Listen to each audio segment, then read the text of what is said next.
Hey everybody, today I'm going to be showing you how I go about hand taming my baby leopard geckos. The first thing to know about hand taming geckos is that it mainly takes a lot of patience and time. You can't rush things. Because of this, I've sped up some parts of the video so it's not going to take all day, and I will let you know where I've sped it up. When getting a gecko used to you, the first thing you need to do is get them used to your hands. As you can see here, the thing I mainly do is I will remove all their houses, and then I just put in my hand and I keep it as still as possible. As I'm going, I'll move it slightly closer to them when I think that they're comfortable with it, and over time I'll start to slightly move my fingers. Make sure to not move your fingers too much or not to advance if you think your gecko is being a bit iffy with the whole situation, because the one thing you really don't want to do is you don't want to scare them. You don't want them to think your hand is a predator or that you're going to potentially hurt them or harm them. Like what I'm doing here, you just slowly move your fingers just a little bit. Just wiggle them around, just so they know that when you're going in, you're grabbing a water bowl, or you're refilling their food, or you're taking out their moist hide to spray it down, the hand that's reaching in there is the same one that you're using here now.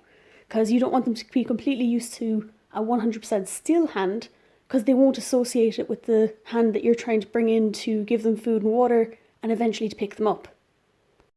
Dorito here seems more interested in my thumb, so I made sure to move my thumb around a lot because it got the curiosity up. So they're babies, they want to explore things, they want to see what new things are. So when I was moving my thumb around, he seemed more interested, so I played on that. I wanted to try lure him into exploring my hand. If your gecko starts moving, just stop moving your hand entirely, just to give them the chance so you don't scare them away.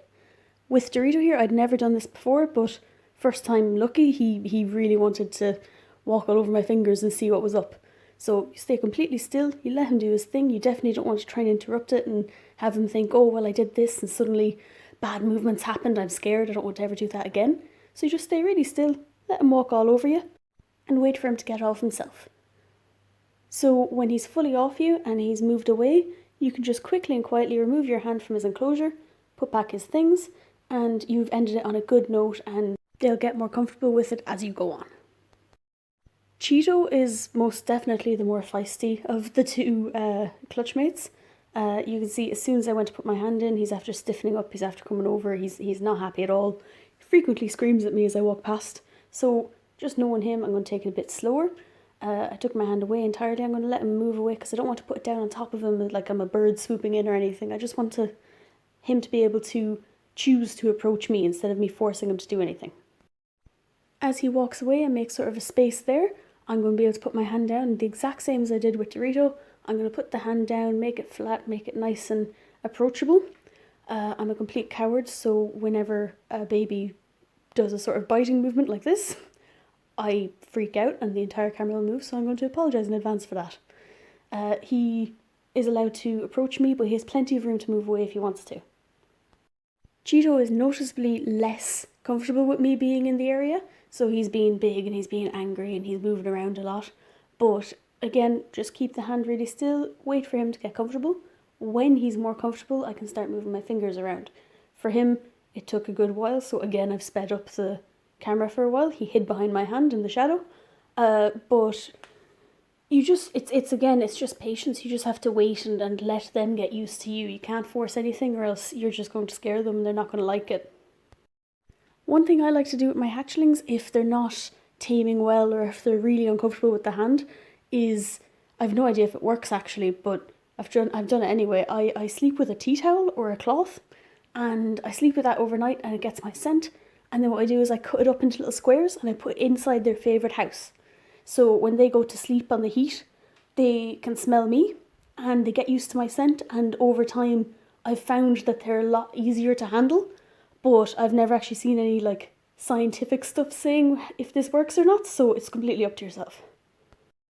As you can see, Cheeto has calmed down a good bit. He's now walking around, he's exploring, he's not hiding behind me, he's not trying to bite me. So this is definitely a positive outcome in this case. So what I'm going to do is I'm going to leave my hand in, leave it nice and still, give him the opportunity to walk back and forth past it a few times, and after he's done that once or twice and he hasn't tried to eat me, I will, just like with Dorito, I'll take my hand back out nice, quickly, quietly, put back his houses. When getting a gecko used to you, especially a young one, make sure to limit sessions to about 3 to 5 minutes at the absolute most, because you really don't want to stress them out. You really don't want to encroach on their space too much. Just give them the chance to get used to you, but then leave, because they want their space. They don't want to be constantly harassed, and then only do it once, maybe twice in a day. So now Cheeto's, after walking back and forth past me a few times, no signs of him trying to bite me.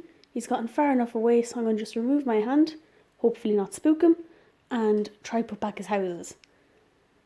I managed to put back the moist hide, no hassle, but when I went to put in the other house, he kind of stiffened up and he wasn't happy, and I don't want to ruin all the progress we've made, so I have to wait and let him calm down.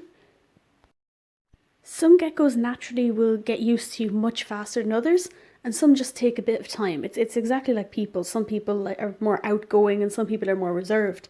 So you just got to go at their own pace, make sure you're not rushing them. I tried to put back the house and he turned back at me, so I had to wait. And as soon as he darted behind the moist hide, I was able to put back the house nice and quickly and then put him back into the rack. This was later on the same evening because he pooped and I wanted to see if he'd take his first feed. I put in my hand. He wasn't too pleased about it, but he never once tried to bite or scream. He just kind of darted behind me. So again, much better than before.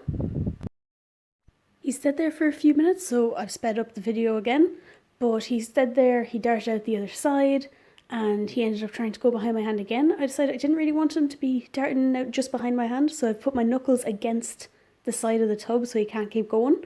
I'm not trapping him necessarily because he can get out the front, but it's just so that he's not constantly hiding in the shadow behind my hand.